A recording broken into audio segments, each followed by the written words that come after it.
All right, good afternoon, or I'm sorry, good evening, everybody. Thank you for joining the PD Green Program's second webinar of the Spring 2022 Justice Education Series. Education access for incarcerated women, the challenges and opportunities. So some of you all know me.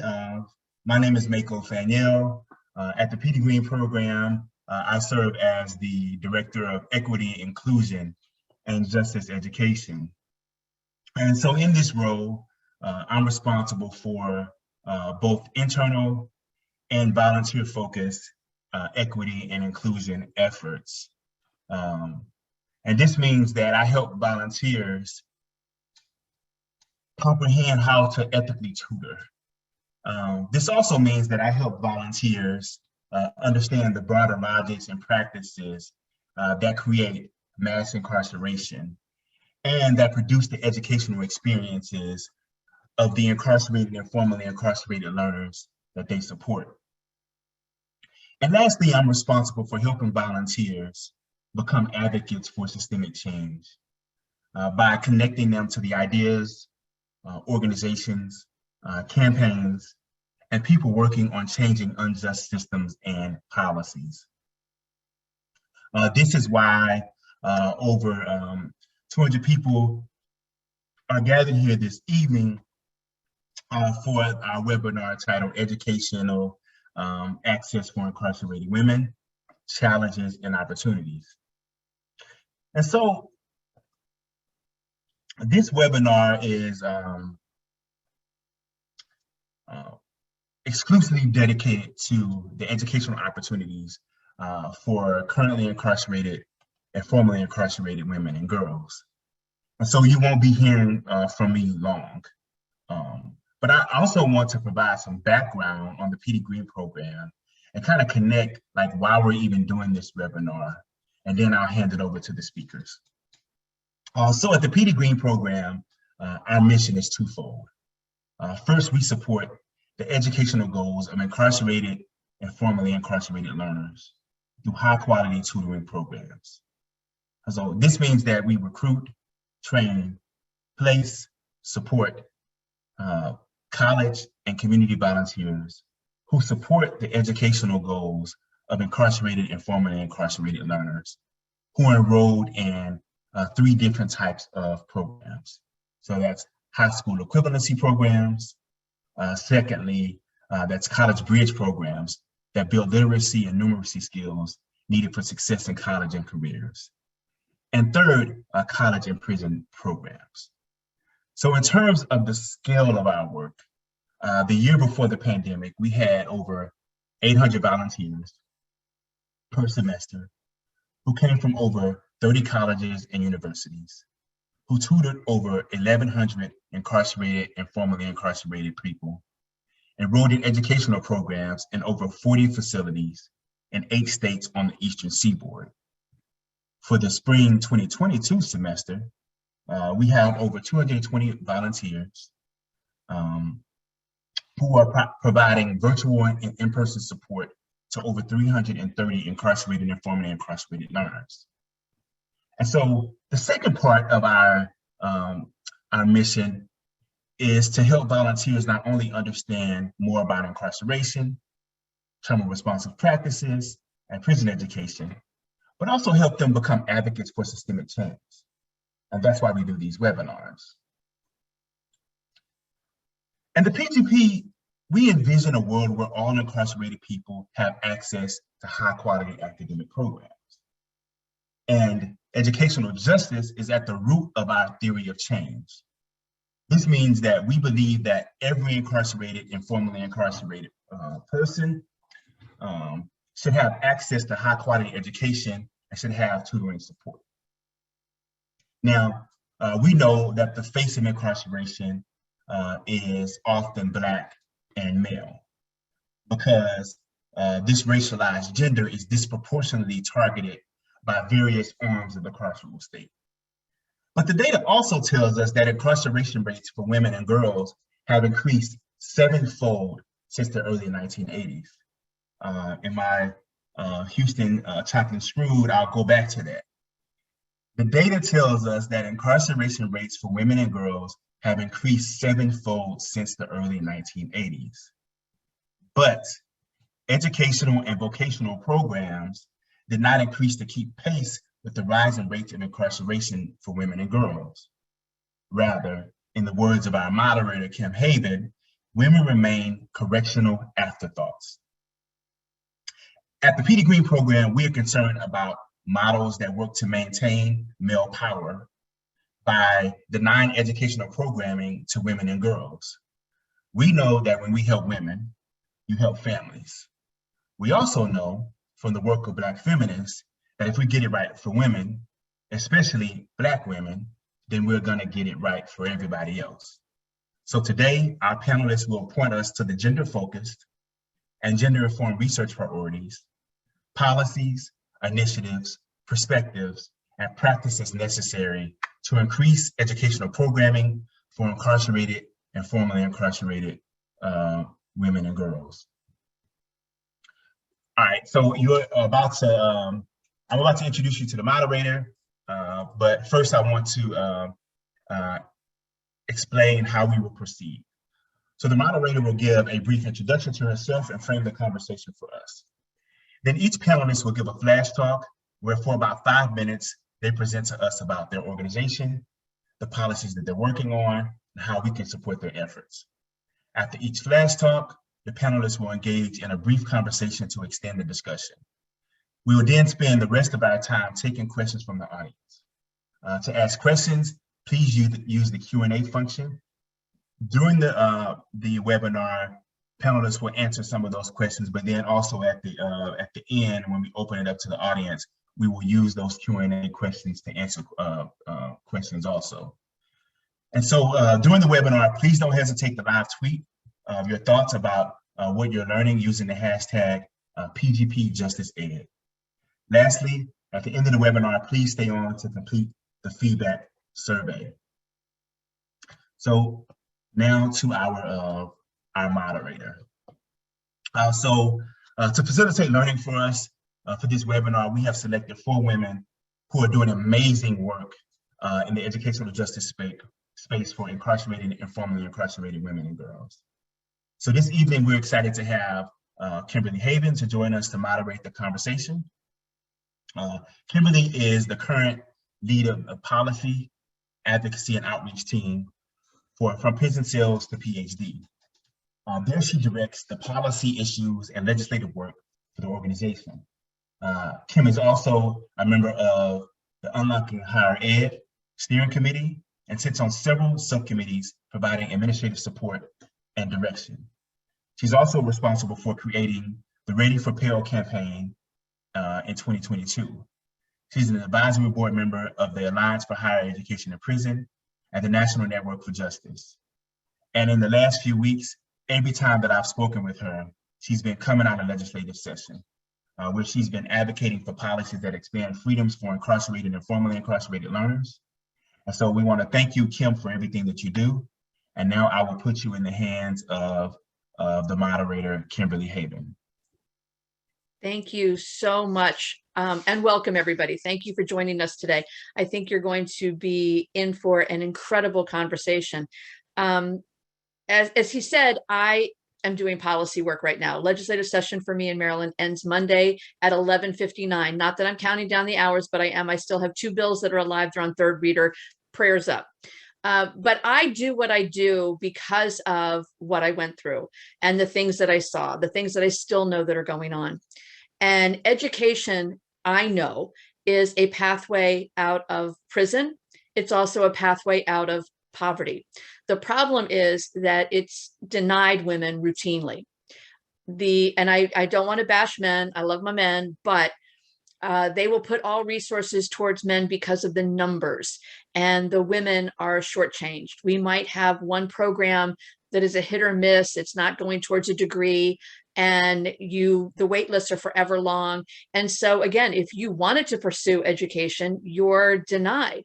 My education literally stopped at the prison gate. And then when I got home, I wasn't told that I could go back to school. I'm a formerly incarcerated person. I'm a felon.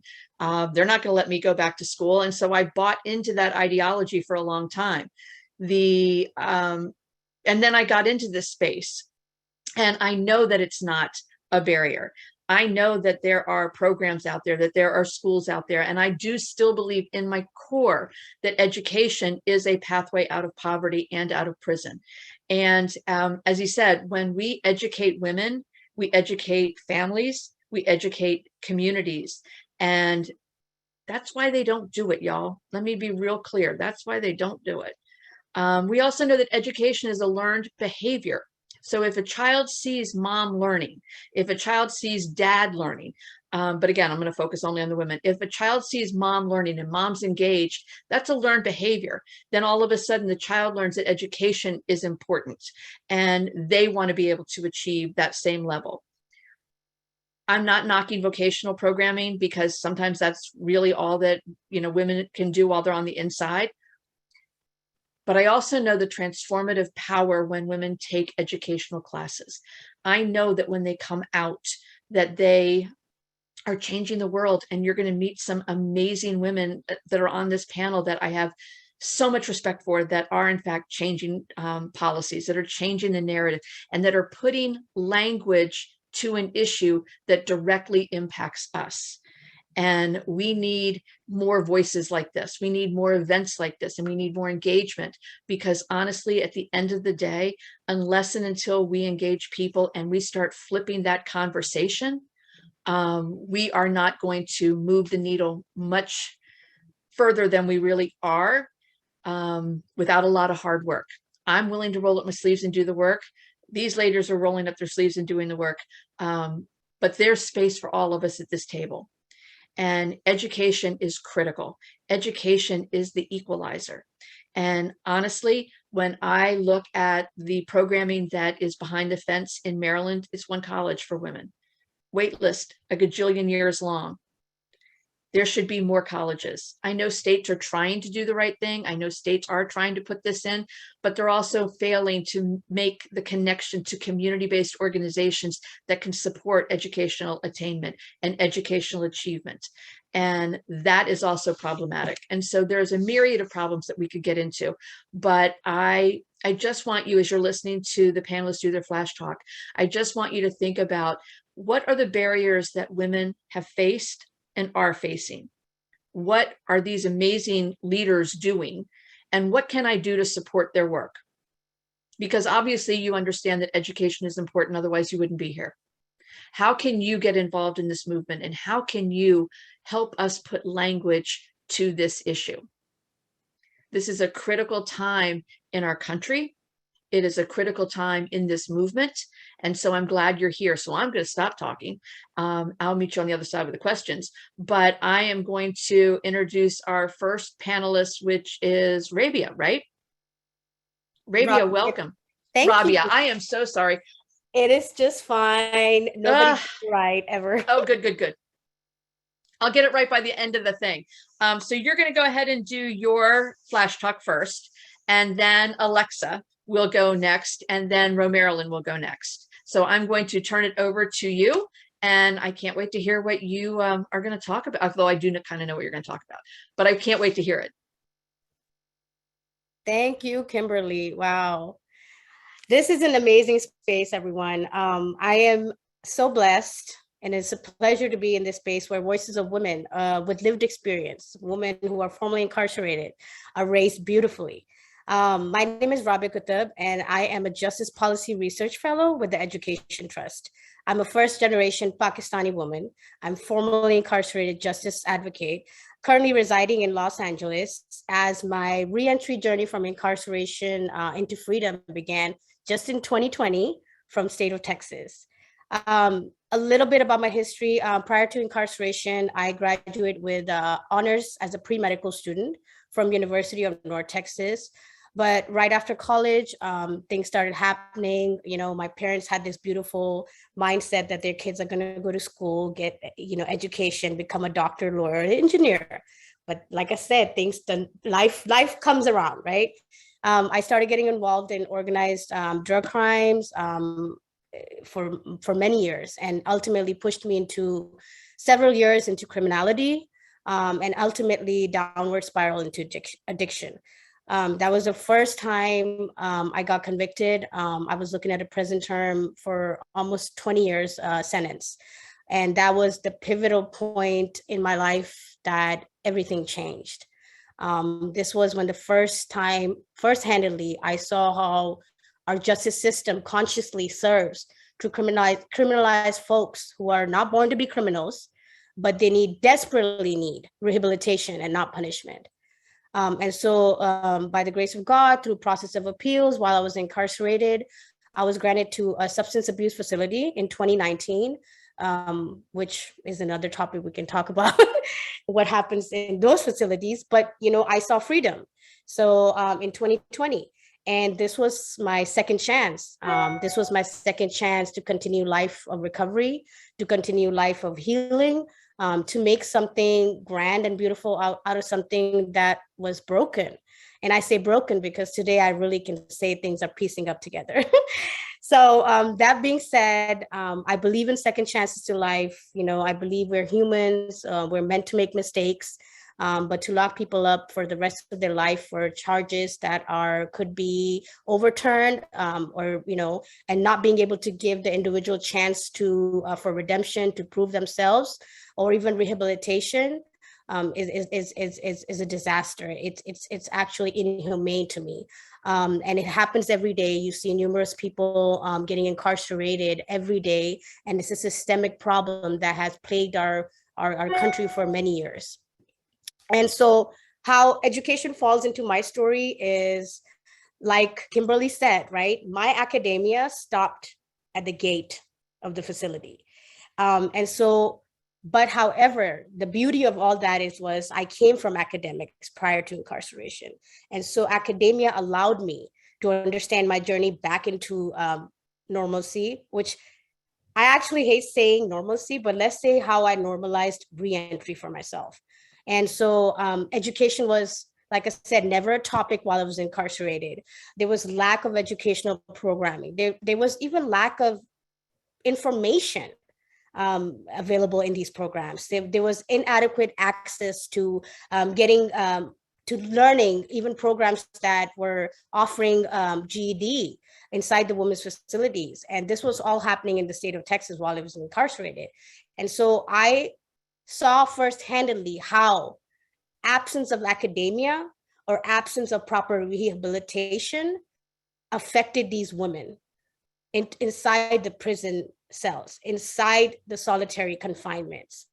And so access to education, whether you're a free individual, whether you're incarcerated or formerly incarcerated, is a humane right.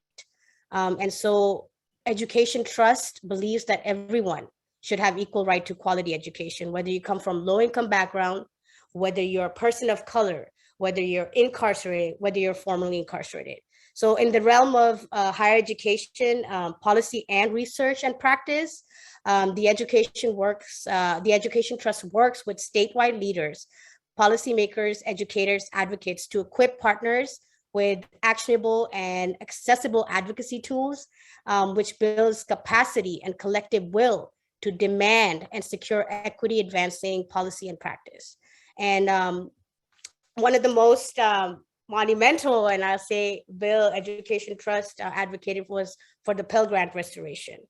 And that is one of the most important things that I know Alexa will talk about later. I know everybody's going to hit on that mark, but Pell Grant restoration is which is a bill that restores access to Pell Grants, which means financial aid for people inside the prison facilities. And this bill is monumental because it will allow and make it possible for thousands to access higher education. Now, this is where women and girls agenda falls in, right? So having Pell Grant restoration is going to also allow and trickle the money into women's facilities to allow proper programming and proper access to educational programming. And all this in turn creates opportunities for people who are incarcerated to secure well-paying jobs when they're released, to find stable housing when they're released, to provide for their families, and ultimately reintegrate into their communities when they leave the system. And so what Trust does for us, Alexa and I, as Justice Fellows, is they put voices of lived experience experts, leaders, whether you have a year experience in advocacy work, whether you just got out of prison, to push forth the agenda of policy reformation. And one of the quotes that we constantly say within these spaces is that those closest to the problems are also closest to the solution, right? And this is a very, very true statement, because as an advocate, I truly believe that policymakers, funders, organizations, and even nonprofit organizations must ensure that voices of directly impacted individuals, practitioners, policy experts, and advocates have to be at the forefront line, so then they can make those recommendations. They can make those decision-making towards restoration and policy restoration. And so today, my advocacy work, I wear many hats, multiple hats and spaces, because I feel like not enough women are doing this work, right? So we have to be here, And I find myself in many spaces, which is a blessing for myself, because, we have the power and will to do that. And these spaces, we're allowing and we're expanding educational opportunities to both incarcerated and formerly incarcerated folks. And this work is being done through policy work as well as direct work. And one of the things before I close out is I'm going to say is that I am in no way, in shape or form, an expert. I am still fresh in my reentry journey, but to be able to talk about what has plagued our communities, communities where women and girls are being oppressed, it's an honor. So I'm still trying to navigate my academia. I started as a pre-medical student.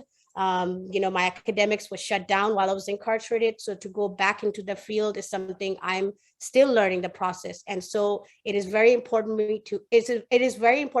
for me to talk about how education did change me and how it's going to continue to bring that change upon me.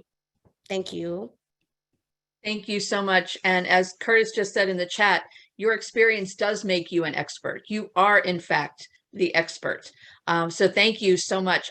You raised an interesting point before I introduce Alexa about how directly impacted individuals need to be, at the table, and they need to be leading this work. And that is also another monumental shift, in that I was in a Zoom yesterday, and someone said that directly impacted people need to be consulted. And I literally, my head exploded. And yeah, no, I don't just need a seat at the table. In fact, we're making our own tables, and tables like today. So here's a new table for us, but you are, in fact, an expert, and never think that you are not. So I'm going to turn it now to Alexa, who is also a Justice Fellow at EdTrust. And I can't wait to hear what you're going to say. Alexa, welcome. Thank you so much, Rabia. Awesome job. How can I follow that? Well, my name is Alexa Garza. I am also a Justice Fellow with the Education Trust based in Dallas, Texas. I am a certified Braille transcriber. It's a skill set that I acquired while I served 19 years in the Texas Department of Criminal Justice. I entered the system at the age of 19, and I thought my life was over. I was fortunate enough to be able to enroll in college that was offered there. That gave me a purpose. So education saved my sanity. And I was able to earn my bachelor's degree, and I wanted to continue to my master's, but I wasn't able to do so because master's programs are only offered to men in Texas. So because of my gender, I was not allowed to continue. And ever since then, I realized what an impact education and learning did for me when I was behind those walls. And I like to advocate for higher education in our prison systems. When Education Trust put out the call for the inaugural cohort for the Justice Fellows, the Education Trust is a nonprofit focused on, like Rabia said, closing opportunity gaps that affect students of color and students from low-income families through research and advocacy. EdTrust supports the efforts in expanding excellence and equity in education from preschool to college. But central to EdTrust's work is elevating the voices of individuals such as myself and Rabia and all of us on this call who are directly impacted by the legal system. That's why they launched the Justice Fellows program. And I must say, it's like the first of its class. So throughout the fellowship, we, the Justice Fellows, used our lived experience to inform, review, amplify, and reflect on Ed Trust policy recommendations for justice impacted students. And when someone asks me what we get wrong about educational programs for incarcerated women, I always want to say that it's different for women inside a prison. The fight for survival is less physical and more psychological. For example, I had to be strip searched 4 times before I was allowed to attend college. I was given a 3-inch pencil and 5 sheets of notebook paper stamped with property of TDC on it. It was as if my own thoughts were property of the state. They do these barriers in place to discourage anyone from wanting to continue their education. Information in general about the lives of incarcerated women is even rare, and it's often written through the male perspective. And it isn't in the national dialogue, but Kimberly said something in the first time I met her, and I'll never forget it. And I quoted you many times. Women are a correctional afterthought. And if that isn't the summary of us, then I don't know what is. We should all wear t-shirts that say that. But as a Justice Fellow, we were part of to create state policy scans. In partnership with local higher education and justice advocates, we analyzed state support for currently and formerly incarcerated students in 8 states. And we developed state-specific toolkits to help advocates and policymakers tear down the remaining barriers for justice impacted students. And each toolkit analyzed state policy to answer 8 equity questions, such as, does the state offer financial aid currently to formerly and currently incarcerated students? Does the state provide incentives and resources to college that enroll and support students? Because as Kimberly and Rabia said, if there isn't an incentive for the program, it's not, money is gonna, move everything. And does the state ban higher education institutions from asking about criminal history? In Texas, there is no ban the box.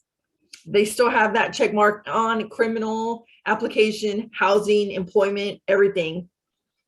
By denying previously incarcerated people federal food and housing assistance and allowing colleges to screen out applicants with prior convictions, state officials have necessarily just barred us and made it nearly impossible to pursue higher education upon release. I myself want to achieve my master's program, and I was denied outright because of my 27-year-old conviction. So, it's not the education. We still have a lot of work to do. And as Rabia spoke about, and about Pell, now Pell is awesome and great, but we also have a lot of work remains, and college programs are offering high quality and comparable education as to the campus, and that college programs in prison must support the students from enrollment to completion, which requires a range of programs being offered, available technology, complements in-person and not replace it by, in-person instruction and post-release student support services. Because if I'm worried about where I'm going to live and how am I going to pay my parole fees, I'm not going to be worried about enrolling in college and continuing my education. And you might ask, well, how can people support efforts to increase educational access for women, incarcerated women and girls? We need to have a national conversation about policies that impact incarcerated women. It's far from complete, and many questions remain about mass incarceration, unique impact of women, because experts say research is needed to understand how factors like gender-based violence and culture expectations about femininity might affect incarceral trends.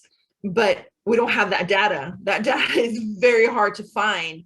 So we need to have conversations like this. We as women need to start talking, and like Kim and Rabia said, we don't need a place at the table. We need to make our own. And we're here having this conversation. And I am very blessed and lucky to be a part of it, because for a long time, I believed that what I said didn't matter, that no one cared, that my voice had no power. But I am sitting here before you saying, my name is Alexa Garza. I was 886042 by the Texas Department of Criminal Justice, but I'm no longer that. And I thank you for the opportunity for that. That was amazing. And the minute you said those numbers, I immediately went back and could visualize my ID, Kimberly Haven 924-795. Like, I don't remember my neighbor's phone number, but that number is seared into my soul. And so thank you. Well, no, crap. But again, I mean, it never leaves us. And you pointed that out so eloquently. You know, our prisons are not designed for women. They never were. They never have been. And so all of the policies that are in place are based for men. And so we need to start changing that conversation. And we need to talk about disrupting the system. And we need to be those disruptors.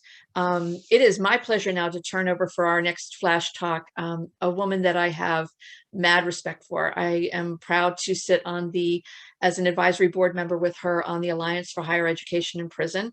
And I'm also proud to call her my friend. She is one of the fiercest advocates that I know, who fights this fight every single day. And I could spend hours listening to what she says, but I am proud to introduce you to my friend, Marilyn Ralston. Marilyn. Thank you so much, Kimberly, for the introduction.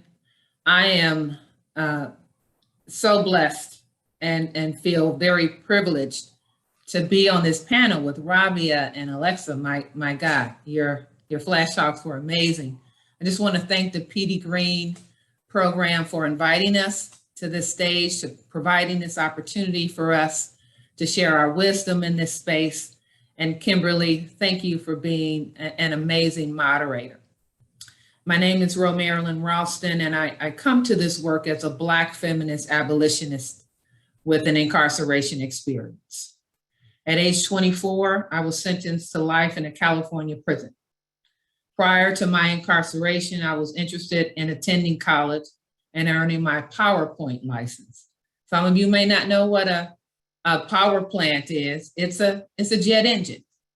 I was a jet engine mechanic when I was in the Navy prior to prison. And when I arrived to prison, my college aspirations didn't disappear because I was sent to a cage.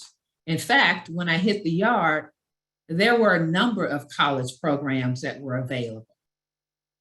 So as I say this, you have to think way back prior to 1994. So I placed my name on the waiting list, and the following semester I was enrolled.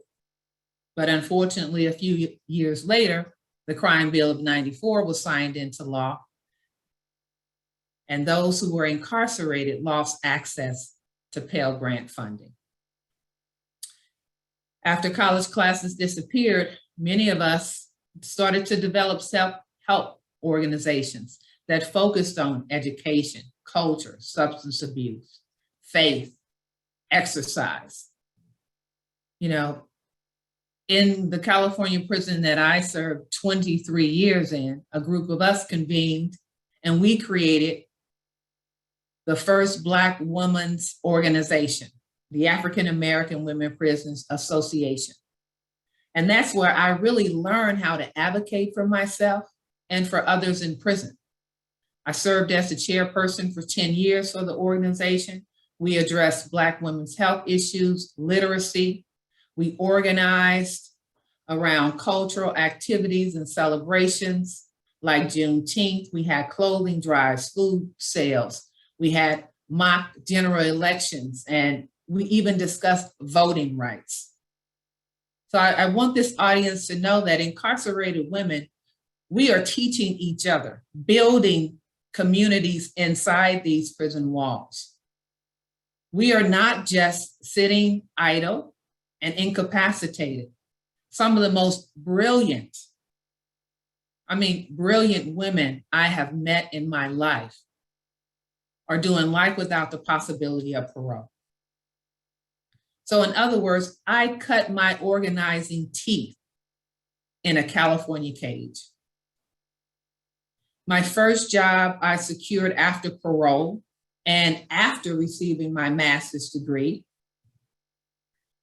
was at the California State University, Fullerton, working for Project Rebound. Some of you may know or have heard of Project Rebound. Some of you may not. So I'll just tell you a little bit about Project Rebound. Project Rebound was started by Dr. John Irwin in 1967. John Irwin was formerly incarcerated.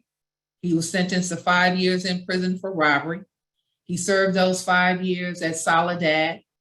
And when he was released, he used the 24 credits that he had earned in that California prison to get him transferred into UCLA, the University of California, Los Angeles. He graduated with his bachelor's degree in sociology, went to UC Berkeley, finished his PhD, started teaching at San Francisco State University. And this man, after serving 5 years in prison for robbery in the 50s, created Project Rebound in 1967 as a bridge and a tool for other incarcerated and formerly incarcerated people to matriculate into the CSU system. And it was at San Francisco State from 1967 to 2016. In 2016, Project Rebound expanded to 8 additional CSU campuses, and Fullerton was among them. This is how I became part of Project Rebound. Fullerton's mission is supporting, what we do is support the higher education and successful reintegration of the formerly incarcerated. Our founder of the program at Fullerton is Dr. Brady Heiner, and I was hired to be the program director in 2016. And our vision was simple, but not easy.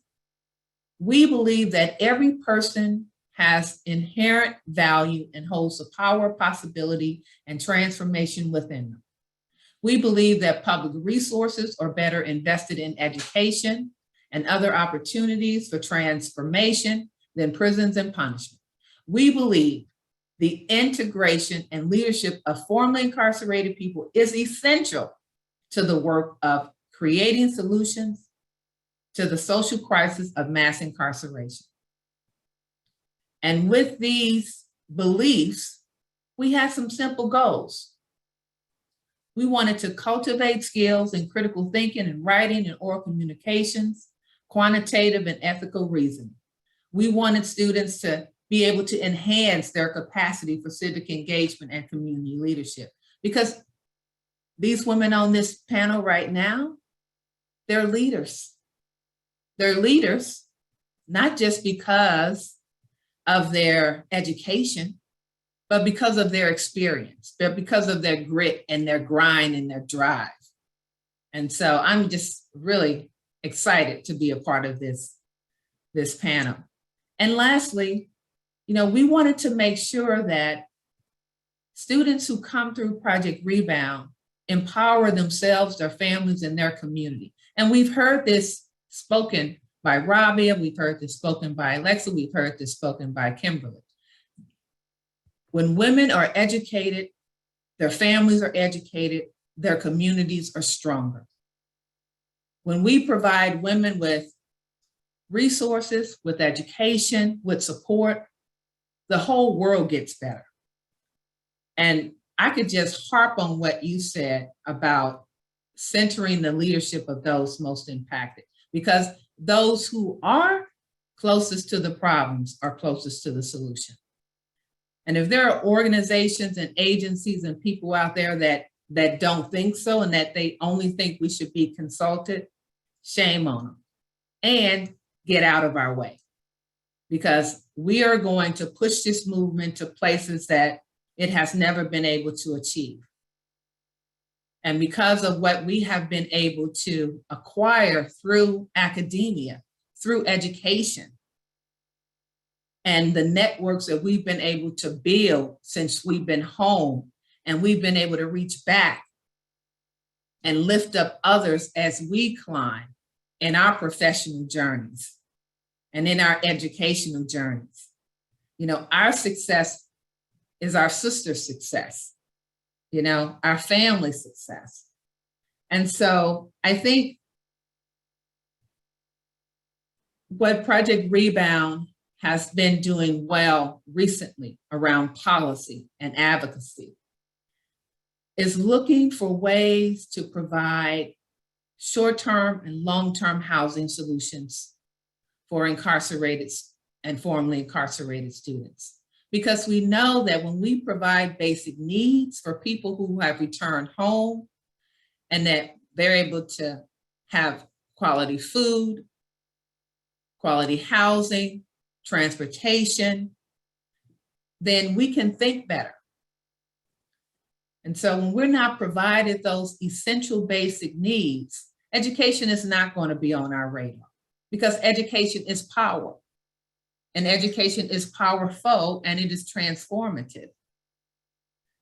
And we know that there is a system that exists in this country,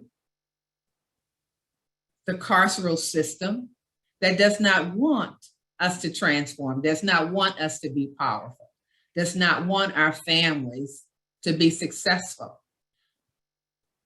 And so education becomes something that is not afforded to us when we're incarcerated. We have to fight for it, we have to choose it, and we have to continue to choose it when we come home, because we know that education is a building block for our success and our upward mobility. And it may not be for everyone, but it has definitely transformed my life.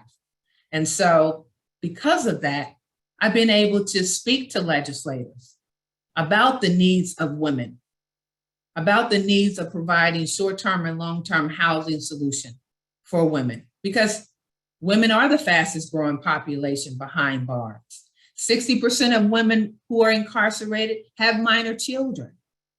90% of incarcerated women have experienced years and years of trauma and sexual abuse and violence. But through education, through academic support, through being in community with programs like Project Rebound, we're able to lift up people and provide a space for women to heal and become whole. And housing is the next thing. We have to provide quality housing for individuals returning to their communities that are seeking education. And there needs to be housing that's accessible on campuses. And so I will just end by saying that there's ways that you can support amazing programs like Project Rebound, Underground Scholars, College and Community Fellowship, the Alliance for Higher Education in Prison, and of course, Ed Trust, Unlock Higher Ed, P2P. There's so many amazing programs that not just only support women and girls who are part of the criminal legal system, but they are just trailblazing, providing legislative support to really push progressive legislative bills that are transforming our criminal legal system. And we need to support these programs in every way that we can. Thank you. Marilyn, thank you. That was amazing. And I saw someone put in the chat, preach, and they were right. I'm glad you ran through the organizations, and we will put that information in the chat, because Marilyn is absolutely correct. These organizations are on the front lines. They're transforming lives. For instance, I'm the policy lead with From Prison Cells to PhD, right? Prison to Pro. And I watch all of the education related bills that come up. And one of the things that I'm always asking is, how is this going to impact the people that are incarcerated? Oh, it's not? Then we're going to oppose this bill. And again, it's because, as Marilyn said, we cut our teeth on the inside. That's how we know we are the experts. I also want to touch real quick on something else that you said about, we're actually doing the work. And there was a perception years ago, that shows you how long I've been in this movement, when I was in a conversation and someone said, why should we pay for convicts to go to college. Now, first overlooking the language things, which anybody who knows me knows I'm dying inside. And the woman said, I have to work, my husband has to work so that we can send our kid to college. So maybe I should just tell my kid to commit a crime and go to school. And I just kept thinking, you need an education. You need to understand what this really looks like and change the lens. And that's where these conversations are, because we can change that lens, because people do have this perception. Where Marilyn said that, that when people are on the inside, that we're creating change. We're creating the programs, as she did, right? And so one of the other things that I thought was just so amazing is it brought to mind that women are not just sitting on their asses in jail. They are doing things. They are parents. They are educators of their children. How many times did we, when we were on the inside, see women not go to meals because they were on the phones with their kids doing homework? And they said to their, like, my kid's failing algebra. Anybody can help me? And we did. We stepped up and we helped. So there's that piece going on. We were doing tutoring on the inside. We were doing mentoring on the inside of each other. We were building the leaders that you see here. I want to also kind of touch base on Rabia, you said something in your bio that I just thought was really interesting. We have always looked at the school to prison pipeline, and we've all talked about disrupting that. But you are interested in flipping that and doing the prison to school pipeline. And so I would like you to take a couple of minutes and talk briefly about that, if you would. Yeah, so thanks, Kim. So a little bit about understanding what the playground to prison pipeline looks like, right? So school to prison pipeline is one of the most vital systemic disasters that has plagued communities of color for years after years. In United States, school employed many problematic practices that pushed young people, especially people of color, young youth generation of color, out of school and into the criminal justice system. So the result from that is severe disparities. And then many of these youth of color are left behind. And so this was their answer to address basically student misconduct, right? Misbehavior. And so in communities of colors, we see too many police officers stationed inside the schools. We see not enough counselors or other mental health professionals available for these students at the educational facilities. And so what amazes me is that how these schools rely so much on these arrests and suspensions and expulsions to address student misbehavior. And despite the overwhelming evidence that getting arrested and suspended or expulsion, it does not create any safety hat for the student. It harms the young person's life and it harms the young person's future. And the sad truth to all this is saying that children of color, as well as children with disabilities, are most likely to be impacted by this school to prison pipeline. And this is the quickest way that we are forcing these young individuals who need rehabilitation into the justice system. And this is done through unwarranted school arrest. And so many, and all results in a kid exiting school prematurely, right?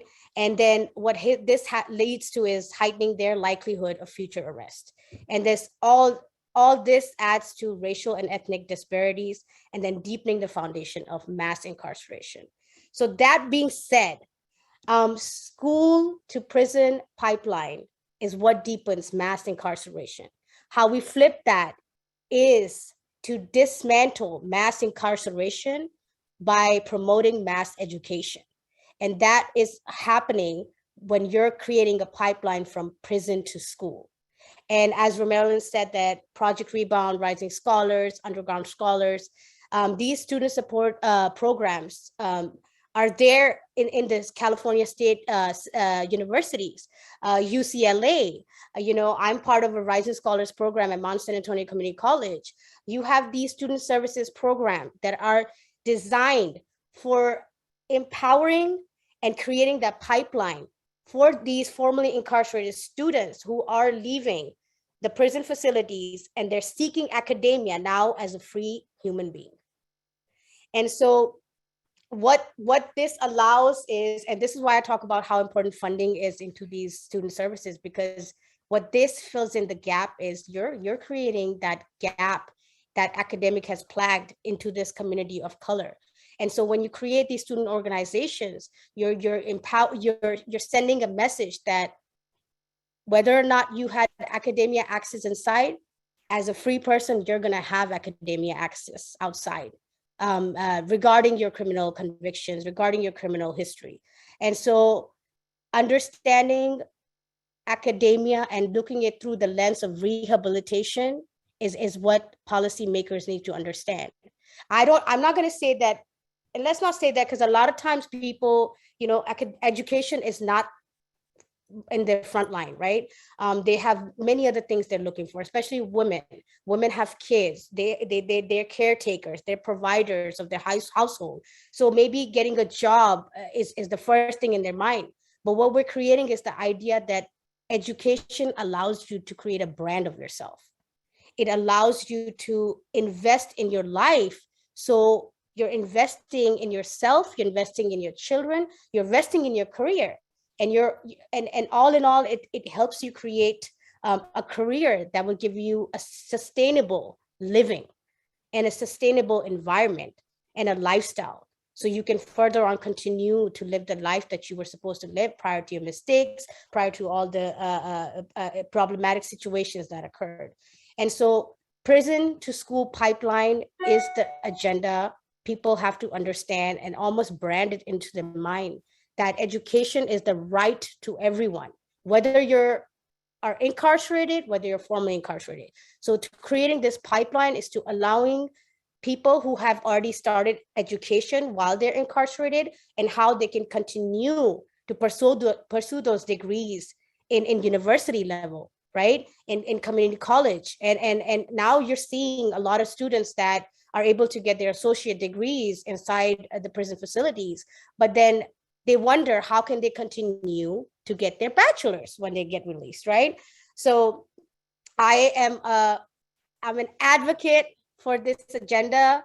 I think what Project Rebound, Rising Scholars, Underground Scholars, what they do is amazing.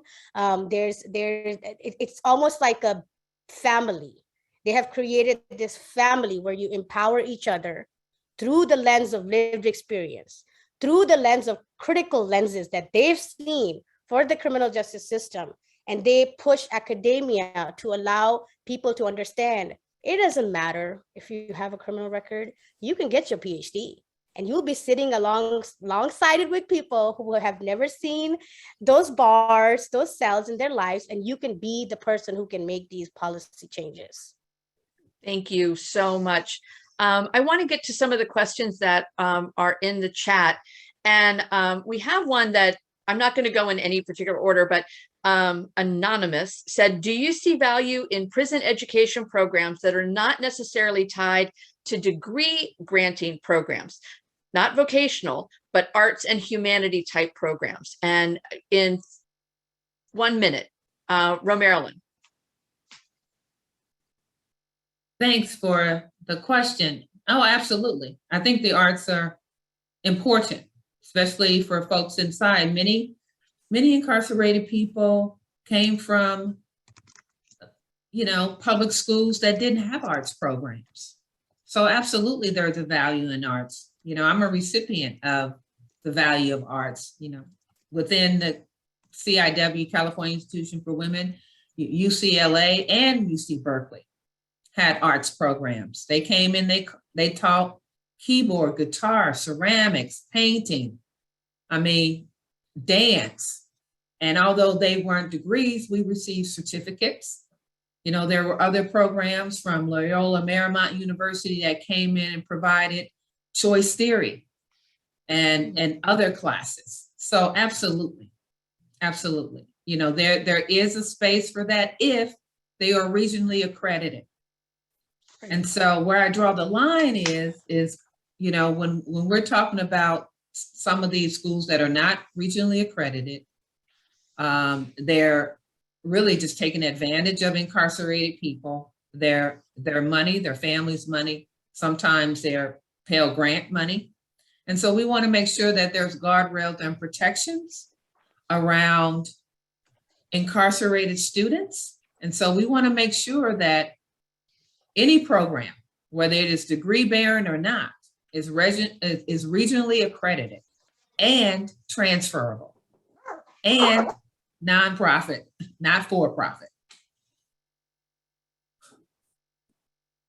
Sorry for the bougie dog barking.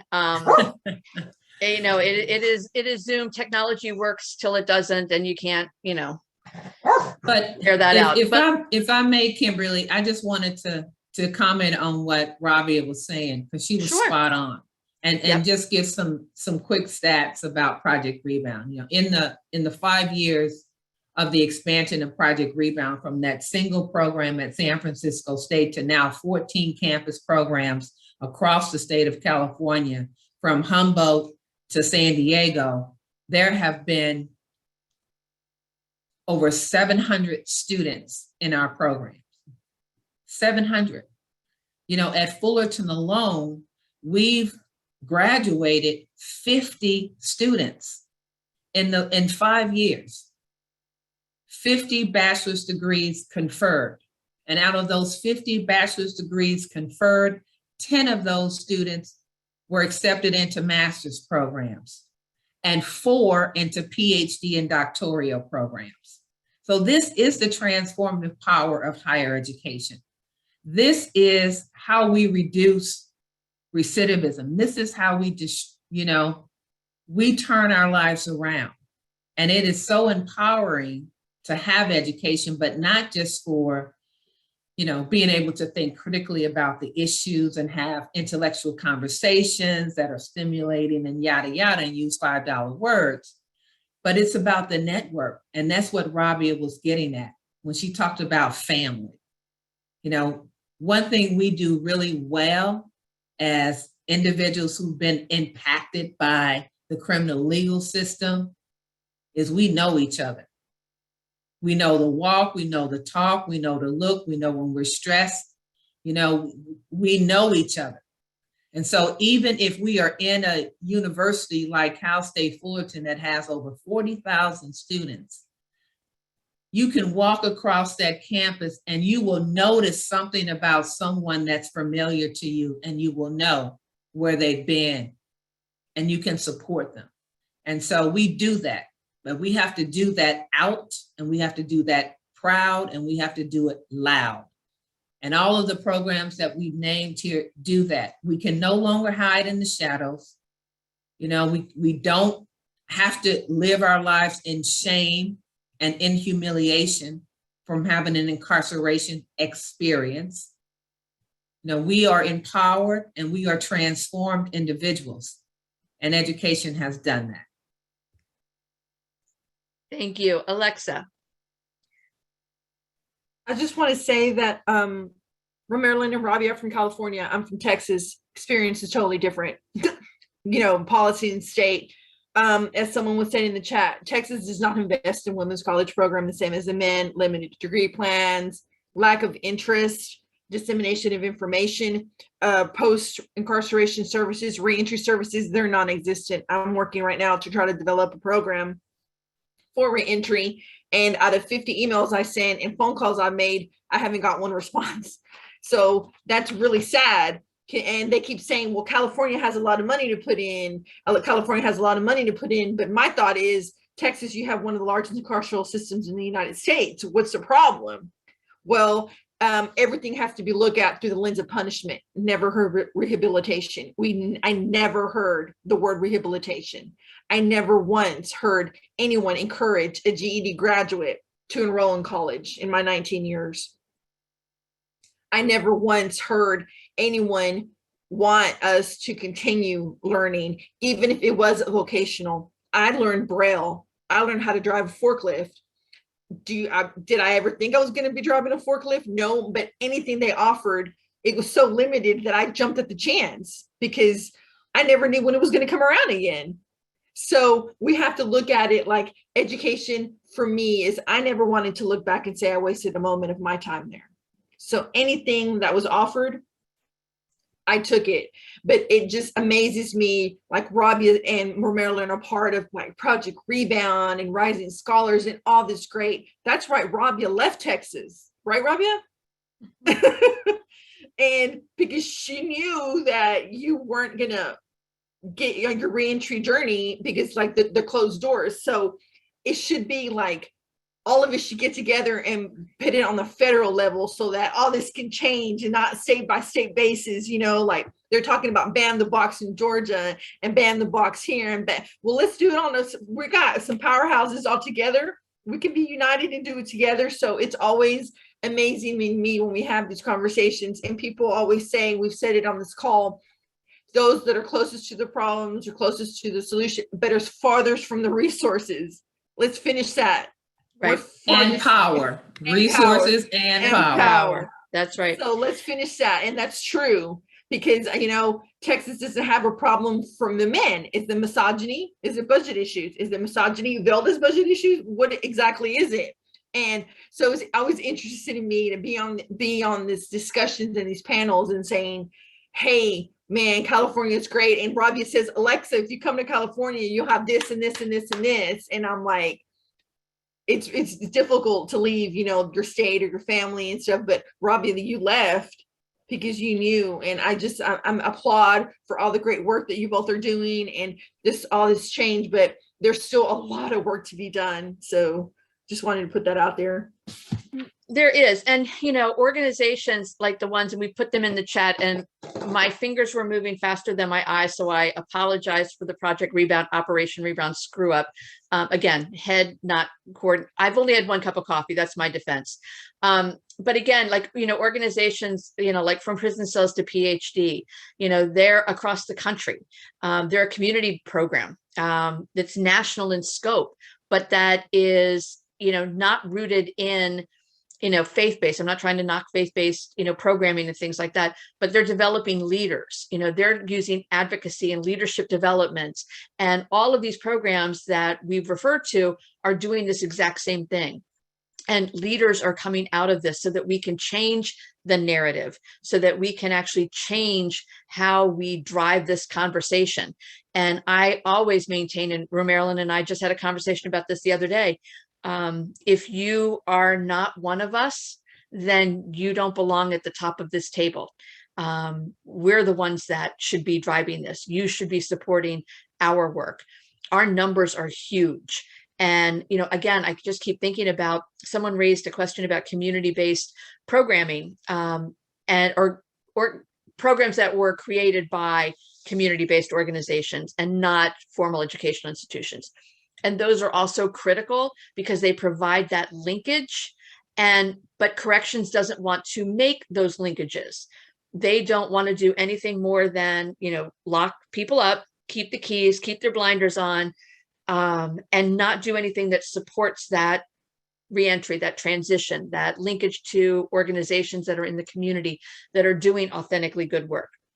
And so I'm wondering how, you know, knowing all of these things and knowing the experiences that we've had, and I'm so grateful that you all shared this with us, I'm wondering how anybody who's on this call with us or Zoom with us could support the work. What would you say to the people that are watching us, how they can help both your organization, your work, how they can support you, but also a very brief, and again, I'm kind of watching the clock. I also want to ask you to touch on why they should. It's not so much of a how, but a why. So it's both of those kind of questions. Answer both, answer one, but how can people get involved and how can they support education for incarcerated and formerly incarcerated women and girls? But also, why should they? And I'd love to hear your perspective. Alexa, can I start with you this time? Yes, of course. The question, when I hear like, why should we do it? I don't ask like why. It's like, why do you think we shouldn't? Like, there's more reasons why we should support, encourage, educate. Education was not the golden key that opened the door for me out of prison. When I was released, I had a bachelor's degree and 2 associate's degree, but I still had to go work as a server at the steakhouse because parole wanted me to have a check every 2 weeks, that check stub. I have been denied with higher education as working as a receptionist at a hotel because of my felony conviction. So education is just a tool. It changes my thought process. It changed my culture. It changed my family. It changed my decision making and the decisions that I made to enter and cause myself to become an offender, an inmate, or whatever. So education is a tool that we all need. Whether you are in kindergarten or in college, we are always learning. And when we stop learning, then lack of vision, people perish. Let's get thing. Kim, I can't even imagine everything that you learn on a day-to-day basis, going to your bills and your senates and all these meetings that you're having with all these amazing people. Rabia, when you're over there counseling the people, I was on a phone call with you 2 days ago. You were talking about mental health and connections and credible messengers. I didn't know none of those terms until you started talking about them. So we're always learning. We're always evolving. Education is like that. I'm a Braille transcriber. It's not a credit bearing college course. I am a successful Braille transcriber who owns her own business. It wasn't my college degree that got me this job. It was my skill set on a vocational level. So we always have to think, like, you're right. It's that linkage. It's that communication that we have to have between the DOCs, the colleges, the administration, because it all works together. And it's already a broken system. The only thing we have left to do is to repair it, is how I see it. And another thing that I want to add, they use us for our stories. Here's $100 gift card. Let me record your story on a recorder and then be done with you. Or like you said, you can consult. And it's been my experience that efforts have been made to use my lived experience to inform the work and the purpose of the organization, to drive and lead social change, but to just get out of the way and let them make the decisions. And that's not the way it should be. So always keep in mind that I can't do it alone. None of us can. We all have to do it together. And if it's not us helping each other, we did it when we were back behind the wall. What's the difference now? Great point. And you're right. I use this expression all the time that, people want to pimp us out for our stories and throw us little Target gift cards. But they're also using our stories to include in their grants. So they're getting funding to do programs that are supposed to help us based on our stories. So, getting rich off our backs. Again, it's another kind of way. So I'll now go to Rabia. What are your thoughts? So I want to talk about the why portion, because I know Marilyn's going to hit that other part of it.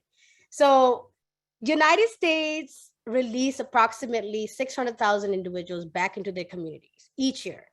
So about that 600,000, 78,000 of those folks are women. And then if we divide that number and do some math, that's about 200 women a day.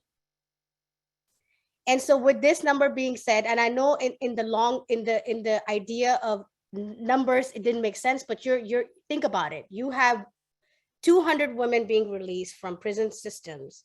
And my question is that why are we considered the forgotten population when it comes to rehabilitation and access to education inside the prison and in reentry? And I also hit the topic that unlike men, majority of incarcerated females are parents to children under the age of 18. So unlike most men who commit crimes, many of those incarcerated mothers have sole custody of their children. So you have men that have committed crimes, they're incarcerated, and you have those incarcerated mothers who have sole custody of their children. And then what they're planning to do are resuming their parenting role upon release. So an average woman, I even put it in the chat, has about 2.5 children. You're impacting lives after lives after lives, then why are women considered bottom of the list when it comes to programming? And I'm talking about programming inside the prison system, and I'm talking about programming outside in the reentry system. So given said, that equals, and let me do the math real quick, that equals about 200,000 American children who are experiencing lives without mothers. So they're experiencing incarceration themselves. Well, we know missing- that families do time with Yes. us. It's not just us doing time. It's our families that are doing time. And then, you know, Um, right. And then also came data also shows that females who are incarcerated are more willingly to participate in rehabilitation programming more so than men. Whether it's an educational program, it's a vocational training program. So then I don't understand why are we the forgotten population, you know? Well, again, I mean, there's a lot of reasons, and that is fodder for yet a whole nother conference. A It's conference called call. patriarchy. And That's that is what. exactly it. It is patriarchy. It is misogyny. It is, oh, don't get me started, please, dear Lord, don't get me started. I can quote some Taylor Swift if you want. But, you know, I think the other thing too is that, you know, when we have the ability and we have the space to be able to come together, we can actually offer concrete solutions. We can offer concrete suggestions, and we're correctional afterthoughts. And they think that we don't care about education. They think that they just want, you know, low paying jobs. So when they go home, the only thing that you can get is a cashier. I'm not bashing cashiers, but it's the assumption that we don't have higher aspirations.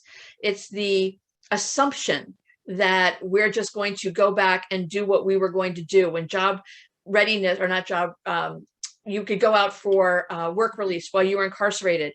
And in Maryland, for the women, it was the truck stop. Well, they weren't waitressing at the truck stop. They were jumping in and out of the trucks. What do we think? But that's the assumption. That was the level of, these are the skills that you have. There wasn't an investment. And that's really what it is. It's changing how we invest our resources and our time and our conversations to bring this about. So Marilyn, to you, Rabia answered the why. Let's go to you for the how. Well, you know, thank you, ladies. Wonderful hearing from you. You know, why not? You know, we're spending tens of billions of dollars on corrections, tens of billions of dollars on corrections. Most of our states have high recidivism rates. You know, folks are oftentimes complaining about crime in their communities. You know, they don't want reentry programs, halfway houses, transitional homes in their backyards. So this is a way for you not to have all of those things in your backyard. You know, education. We know that education is liberation. We know that education is transformation. And so, you know, I love this quote by Nelson Mandela. You know, he says, education is the most powerful weapon one can use to change the world. This is why education is dangerous. And this is why education is necessary, because it changes the world. And so those that would want to deny us that change doesn't want us to be world changers. But, you know, each person is born with a purpose. And we're going to achieve that purpose, you know, against all odds, against all oppression, against, you know, all of these regimes, because that's what we are created to do. And so the why is, if we want to reduce recidivism, if we want to build healthier communities, if we want to reduce harm, if we want to provide people that second, third, fourth, fifth, sixth chance, if we want our world to be the place that we want it to be, then why not choose education as that transformative practice and tool to get us there. Marilyn, I can't think of a better way to end our portion before I turn it back over to our amazing host organization, the PD Green program. Would you wrap up our segment by saying, and I love this quote, would you again repeat Nelson Mandela's quote, and then we will turn it back over to the PD Green program? Absolutely. The most powerful weapon one can use to change the world is education. Thank you so much. If we can leave you tonight with any quote as you walk out of this room, think about that. That says it all. And with that, I thank my panelists, I thank my friends, and I turn it back over to the PD Green program with gratitude for allowing us to share this space and providing us the opportunity. Thank you so much. We want to say thank you to our amazing panelists. They reminded us that of a couple of things. When we get this right with women, we get this right because women are mothers, caretakers, and holding up communities. We also learned that educational programming, just like educational programming is important for people without a history of incarceration, is important for pathways to freedoms, or I use the term from Robin D.G. Kelly, helping folks meet their freedom dreams, okay? And we also learned, and I want people that run educational programming, that have funding opportunities, that are board members of organizations, that the experts are right here. The experts here should be informing what we do. They should be informing policy. They should be informing programming and also funding. I want to keep saying that again, but I won't. But the experts are right here. And so, as a nonprofit organization, the funds that we get at the PD Green program go to programming, meaning the programming that we do to support incarcerated and formerly incarcerated learners. We do this because it's important. We want to have a say on what high quality education looks like. And if women and girls are not getting access to education, then we can't meet our vision. So these webinars are not funded by our programming. We rely on the donations. So please consider making a gift to the PD Green program. You can go to our website, pdgreenprogram.org, and donate there. Next, when this closes out, there will be a survey. We want to hear from you about what you liked about this event, other events you want to hear. This feedback informs what we do. We are doing this webinar because several of the surveys told us, hey, we want to hear more about the incarcerated women and girls and educational programming. So please make sure that you complete that survey, and please donate to the PD Green program.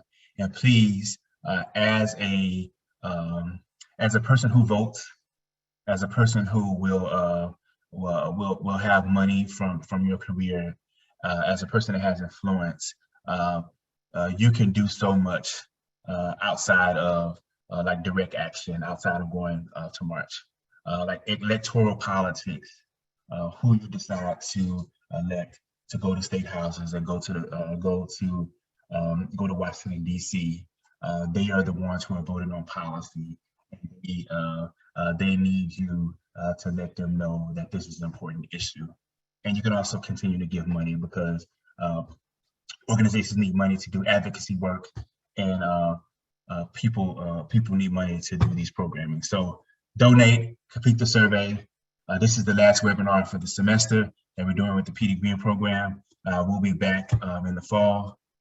Thank everybody again, and have a wonderful spring.